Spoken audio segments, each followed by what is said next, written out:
Bienvenidos y bienvenidas a Enclave Política. Ecuador terminará el 21 con mucha incertidumbre. Vivirá un nuevo año con un modelo económico neoliberal a ultranza, pero al mismo tiempo con recortes presupuestarios y una aguda polarización social. Tenemos un escenario para la movilización social, pero parecería que el movimiento popular está congelado o anulado. ¿Y qué decir de las fuerzas políticas del progresismo? Pues cada vez peor o sin una pizca de iniciativa política para contraponer al neoliberalismo encabezado ahora por Guillermo Lasso Mendoza. De esto queremos conversar con el analista y abogado Mauro Andino, un estimado amigo a quien le damos la más cordial bienvenida. Mauro, qué gusto tenerte acá. Qué gusto, Orlando, gracias por la invitación y un gusto compartir con toda Latinoamérica. A las órdenes. Y te digo que bueno tenerlo acá porque es mejor interactuar así. Siempre. ¿Cómo valoras desde lo personal, desde el análisis político, lo ocurrido ya casi prácticamente finalizando el 2021? A ver, yo creo que primero hay que contextualizar los hechos y para eso vale la pena mencionar algunos antecedentes que son importantes. La primera pregunta, ¿cómo llega al ejercicio del poder Guillermo Lasso? Guillermo Lasso llega luego de haber aruñado prácticamente el pase a la segunda vuelta. Él obtuvo algo más de un 20% de los votos, una elección bastante disputada y con cierto tufo de irregularidad, de denuncias como resultado de las acusaciones que le endosó el entonces candidato Yacu Pérez. Posteriormente viene la segunda vuelta y él logra ampliar su músculo político, su base electoral, llega a un 52%, pero me parece que es un 32% prestado, que no es un capital político propio, es decir, ese 32% restante que votó por Guillermo Lasso no lo hizo porque veían en él pues una figura política que representaba, que encarnaba sus intereses, no lo veían como una opción política válida para plasmar y materializar un programa de gobierno, sino al contrario de todo esto me parece que lo que permeó en el imaginario popular, y lo voy a decir abiertamente, fue un voto anticorreísta, o sea, que en la práctica era anticorreísta. Exactamente, y que en la práctica fue moldeado, permeado por este discurso del odio, ¿no? Que fue, digamos, construida esta narrativa desde los medios de comunicación hegemónicos y desde varios actores de oposición política. Pero incluso te planteo, hay una cosa que me comentaba una persona que maneja encuestas, me decía que el 56% de la gente que votó por Guillermo Lasso hoy no volvería a votar nunca más. ¿Qué te dice eso? Es que mira, además agregamos otro elemento en los antecedentes, llega con apenas 12 legisladores. Claro. Entonces tenemos un gobierno absolutamente débil. Esas 12 curules en la asamblea reflejan la fragilidad con la que él alcanzó a llegar a la segunda vuelta. No es del 10% de la legislatura, porque son 137 legisladores, 12 no es ni el 10%. Si hoy tiene una bancada, es sumando así como colcha de retazos varios asambleístas independientes, en fin. Pero lo que tú mencionas, ese porcentaje de electores que hoy no volverían a depositar su confianza en Guillermo Lasso. ¿Por qué? Entre otras cosas, porque si tú tienes un 52% que no te pertenece la totalidad de ese electorado, que es un 32% prestado en la práctica, tú tienes que saber incorporar esas demandas y esas necesidades de esos sectores sociales y de ese electorado que votó por ti. Y ahí solo permíteme mencionar 2 o 3 segmentos o grupos objetivos de la población. Uno de ellos, los jóvenes, quienes fueron pérfidamente y perversamente engañados durante más de 4 o 5 años con esa propuesta que sonaba cantaleta, eliminar la CENESID, eliminar el examen de ingresos, reformas a la Ley Orgánica de Educación Superior, llega al ejercicio del poder y hace todo lo contrario. Claro. Hoy vamos a tener aproximadamente más de 100,000 jóvenes que nuevamente no van a poder acceder a la universidad pública para estudiar lo que querían. Claro. Ese electorado votó por Lasso. ¿Y el otro cuál es? Y el otro sector, por ejemplo, vinculado al movimiento indígena, ¿sí? Al movimiento agrario, al movimiento campesino, que se dejó seducir por una de sus propuestas que hasta ahora no las cumple. Créditos a 30 años plazo, al 1% las tasas de interés. Eso ningún banquero, eso era absolutamente demagogo. O sea, si es que era tan fácil de hacerlo, ¿por qué no lo hacía desde su banco? Pues, o sea, es que es por un simple sentido de lógica, digamos. Ahí tú encuentras 2 grandes segmentos que se sumaron a su plataforma y que al final del día, en 6 meses de gestión, no ven política pública alguna. Empresariales, he escuchado entrevistas a Patricio Alarcón, expresidente de la Cámara de Comercio, que dice que cómo es posible que se siga pensando que es la propuesta que va a dar salida cuando aplica impuestos. La misma situación es el partido que lo apoyó y que yo digo en parte me merece el triunfo Guillermo Lasso, es el Partido Social Cristiano, que no podamos hablar que sea de izquierda. Ese otro sector también estaría entonces defraudado. A ver, ahí creo que hay que hacer otro tipo de lectura. Me parece que ahí hay una disputa regional también. Mira tú que el gobierno de Guillermo Lasso es la recomposición de la democracia popular o democracia cristiana 4.0 en términos de revolución tecnológica e informática. Claro. Varios de esos cuadros políticos de los 80, la doctora Alexandra Vela, el subsecretario Juan Manuel Fuertes, en su momento diputados de este bloque. El ministro de Finanzas. El ministro de Finanzas, asesores económicos, políticos, en fin, quienes dirigen hoy medios de comunicación, también consejos editoriales de acá de la ciudad de Quito, aupando, construyendo, digamos, una matriz discursiva a favor del gobierno, todos esos actores de la democracia cristiana.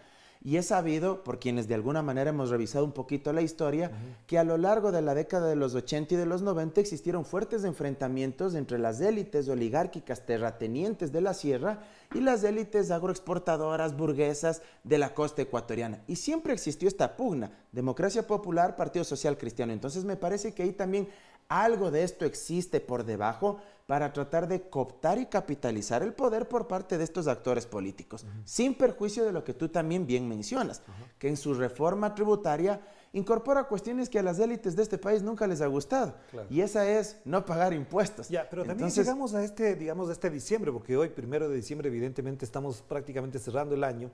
Hay dos elementos que son graves. El uno es la crisis carcelaria, 324 muertos en un año, es decir, es una de las cosas más atroces que se ha vivido, pero al mismo tiempo hay más de 1.500 personas asesinadas en homicidios violentos.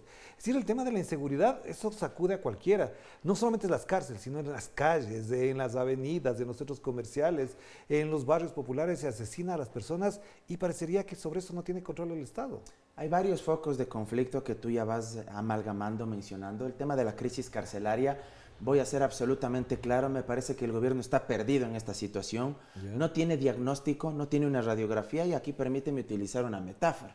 Si yo tengo un problema médico y acudo donde el especialista, en un inicio el especialista va a hacer una hipótesis y va a decir, presumo que tú tienes esto, pero para estar seguro me va a mandar a hacer un examen o una radiografía.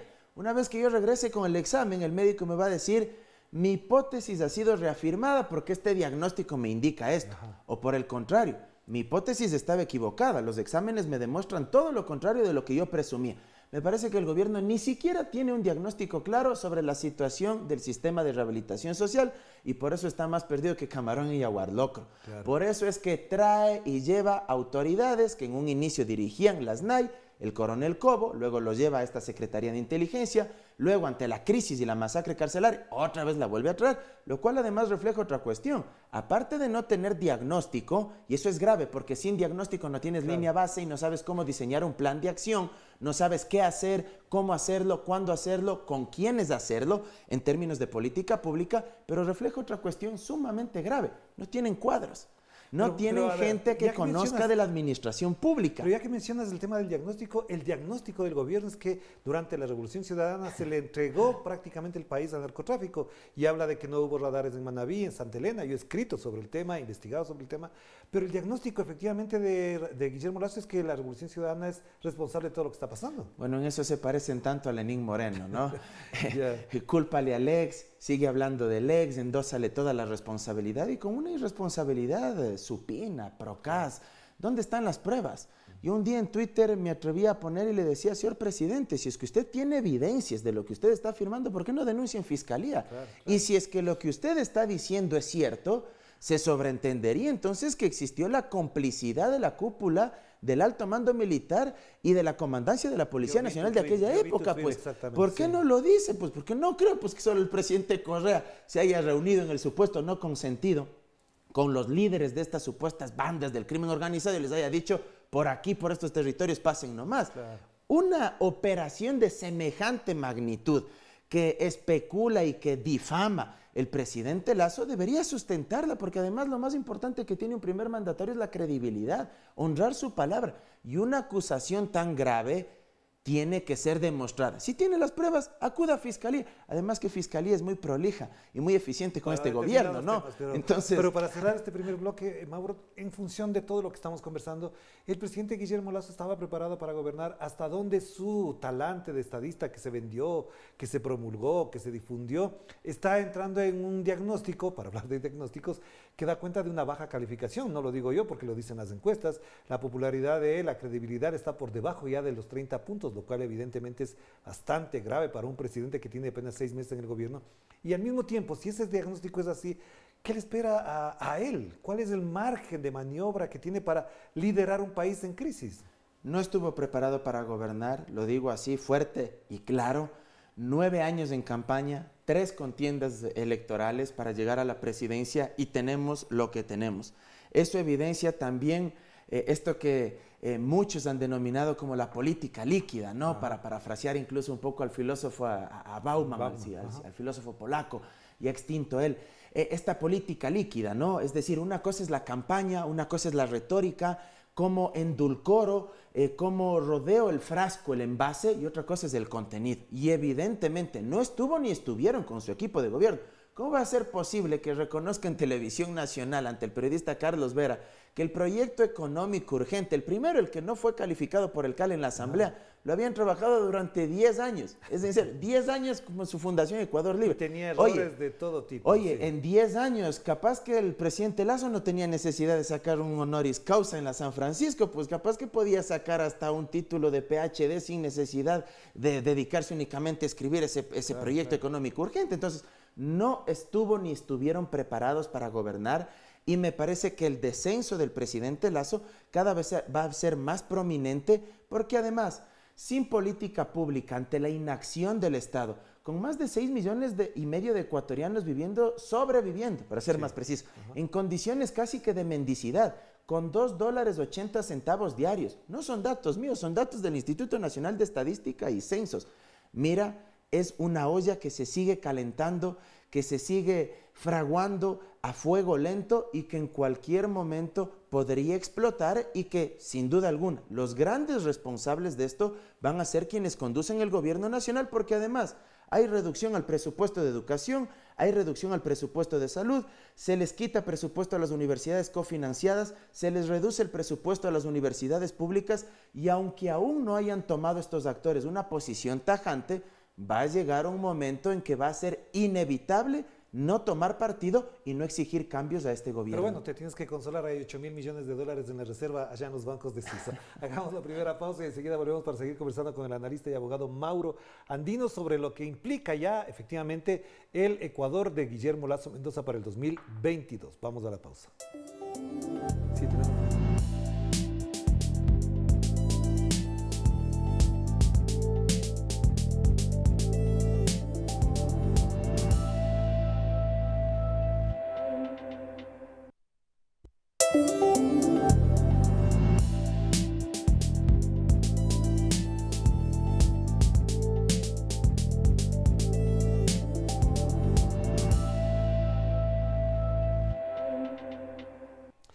Estamos de vuelta aquí en Enclave Política a través de Telesur, la señal informativa de América Latina y el Caribe. Seguimos conversando con Mauro Andino. Mauro, frente a todo este diagnóstico, lo otro que también hay que diagnosticar o al menos reflexionar es que el movimiento popular efectivamente parecería estar congelado, neutralizado, o por otro lado, hay alguien que lo dice así, cercado de la tensión que implica estar bombardeado totalmente y estigmatizado por los medios de comunicación. ¿Qué pasa con el campo popular, con el movimiento social? A ver, hay algunas cuestiones ahí. La primera, la que tú bien mencionas. Existe todo un cerco mediático para estigmatizar todo lo que huela a izquierda o a progresismo.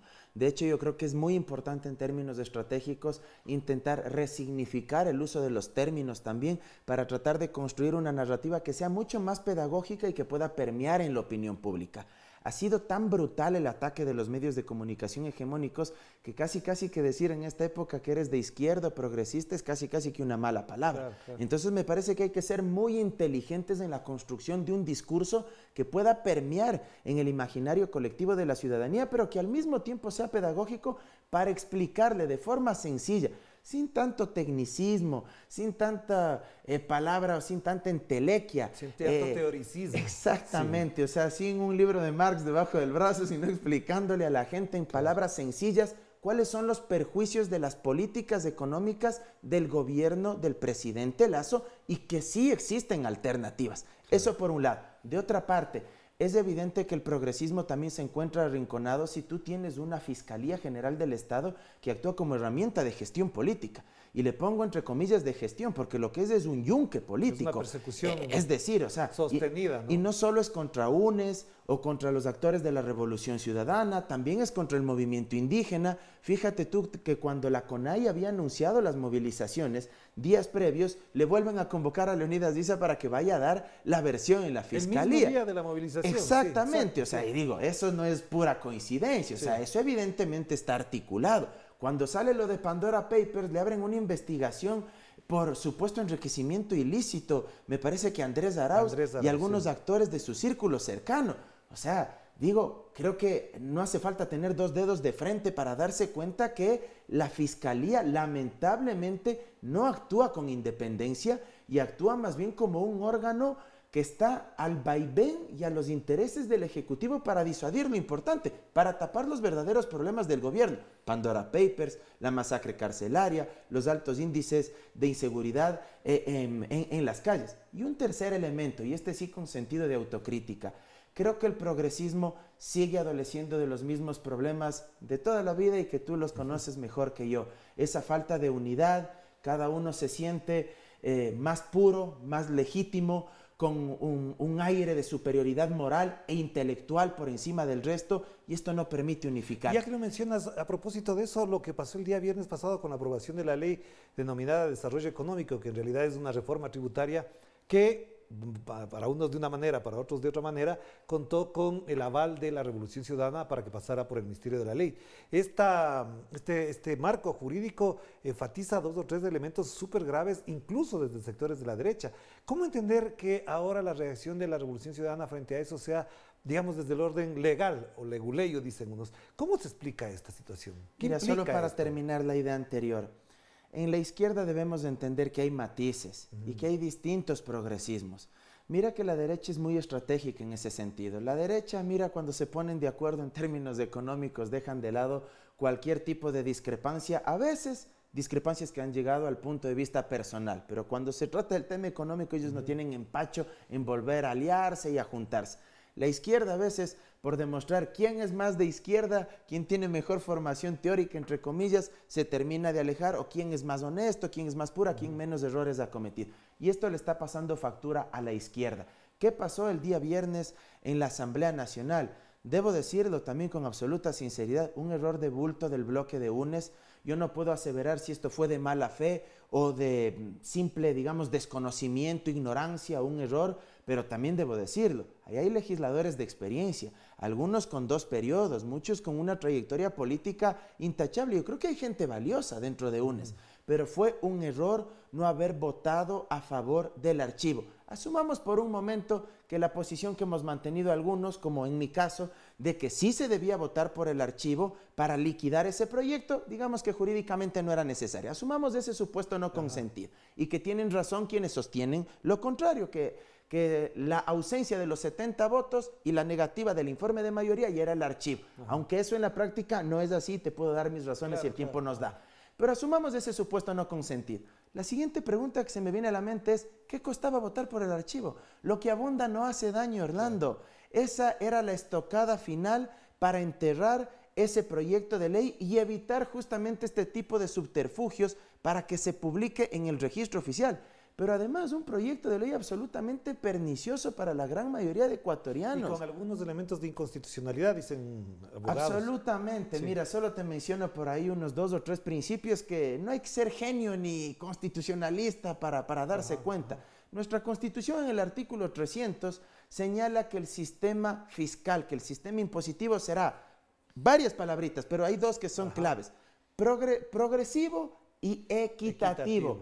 ¿De qué progresividad podemos hablar en esta reforma tributaria si a la clase media que gana de $2,000 para arriba ahora se le eliminan las deducciones? ¿Sí? Es decir, ya no podrás justificar con tus facturas que has tenido gastos en vestimenta, en salud, en alimentación, en vivienda, en educación, para que tú pagues al final del año menos impuesto a la renta, y esas deducciones iban hasta un monto de $14,700. Ahora prácticamente se bajan de un solo tajo esas deducciones. ¿De qué progresividad podemos hablar si a la clase media se le clava eso y a las élites, a los hijos de la oligarquía, a los inquilinos de Carondelet, perdón que lo diga, pero a los hijos del presidente Lazo, se les elimina el impuesto a la herencia. Claro. Un impuesto a la herencia que justamente el mundo entero, economistas, premios Nobel de Economía, no lo digo yo, Paul Krugman, Joseph Stiglitz, otros que no han ganado el premio Nobel de Economía, pero Branko Milanovic, serbio-estadounidense, han dicho que ese tipo de impuestos son progresivos, es decir,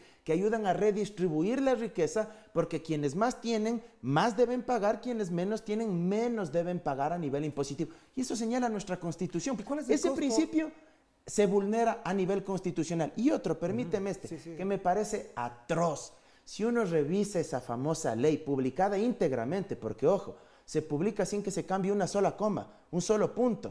Desde el artículo 15 hasta el 25, 26 aproximadamente, oye, ahí hay unos 2 o 3 artículos que son una barbaridad.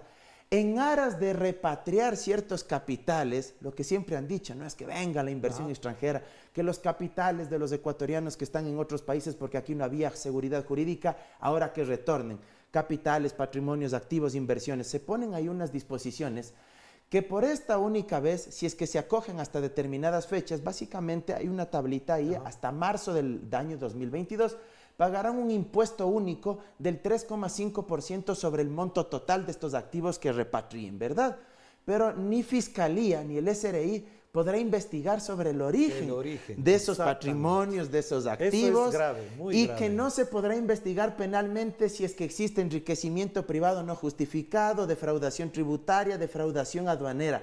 Y agrégale lo siguiente, que únicamente con una declaración juramentada del sujeto pasivo, es decir, del que trae esas inversiones o ese patrimonio, sí, ya se garantizará o se presumirá la legalidad de esos activos y de esos patrimonios, y que el SRI no podrá difundir el contenido de esa declaración patrimonial. Es decir, ni tú ni yo, ninguno de los ecuatorianos sabremos quién fue el que trajo, el que repatrió esos activos, el monto, qué tipo de activos, cómo hizo esa plata, de dónde, en qué país lo tenía, si es que era paraíso fiscal, si es que era el origen, de esos montos, de dónde provino, si pagó impuesto a la salida de divisas, si en su momento pagó también impuesto a la renta porque le generaba también utilidades en el extranjero, y hay que declarar también eso aquí, que esa declaración juramentada será reservada, confidencial, todos esos datos. Y que pero eso es inconstitucional, además de antiético. A eso quería llegar, Es porque se viola 2 principios fundamentales que señala nuestra Constitución en la aplicación de los derechos, en la aplicación de los principios de los derechos. Principio de igualdad formal ante la ley y principio de igualdad material. Principio de igualdad formal ante la ley. Que todos seamos tratados de la misma forma ante todo el ordenamiento jurídico, ante la Constitución, ante las leyes, ante los reglamentos, ante las ordenanzas. ¿De qué igualdad hablamos? Si se les está dando privilegios y prerrogativas, prácticamente cerrando cualquier posibilidad para investigar el posible cometimiento de ilícitos, de delitos, es decir, o sea que hay unos señores que probablemente habrán cometido delitos de cuello blanco y que nadie puede investigarles, nadie puede decirles nada. Pero ahora, para cerrar, que nos queda poco tiempo, Mauro, ¿cómo queda entonces la Revolución Ciudadana frente a esto? Porque veo que la campaña, la reacción ha sido de adentro de la Revolución Ciudadana, de los más allegados, de los que incluso de alguna manera iban volviendo a la Revolución Ciudadana. Me refiero a los sectores medios particularmente, que se distanciaron de la Revolución Ciudadana y que ahora aspiraban que sea la portavoz de efectivamente sus demandas. Ahora eso queda prácticamente anulado. Te lo digo con sinceridad, creo que va a existir un costo político bastante grande. La clase media y varios sectores populares veían en la Revolución Ciudadana el bloque parlamentario capaz de archivar ese proyecto de ley por todo su contenido pernicioso en contra del pueblo ecuatoriano. Fue un error de bulto. Reitero, el hecho de que no hayan existido los 70 votos para aprobar un informe de mayoría o un informe de minoría es negar el informe, no es archivar. Y permíteme utilizar una metáfora. Una cosa es que yo te diga, no quiero esta taza de café y te niego, te estoy rechazando la taza de café. Otra cosa es que yo entierre esta taza de café y la guarde 3 metros bajo tierra, y eso era lo segundo que había que hacer ahí.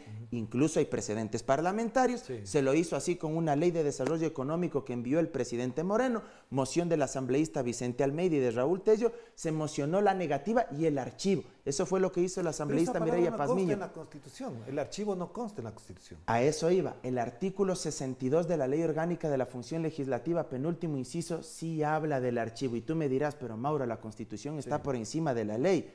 Ratito, hay que leer la Constitución no como normas aisladas. Si solo leo el artículo 140 de la Constitución, claro, no me habla del archivo, pero si es que leo de forma sistemática e integral, si hago una interpretación completa de la Constitución, me encuentro con otro artículo, el 126 de la propia Constitución, que dice que la Asamblea Nacional para su funcionamiento lo hará a través de su propia ley y de los reglamentos internos que para el efecto expida. Consecuentemente, te remite a la ley y a los reglamentos para que pueda aterrizar su práctica y su procedimiento parlamentario. La Constitución no se puede interpretar de forma parcelada, únicamente como islas o como disposiciones solitarias. Hay que leerla en forma integral.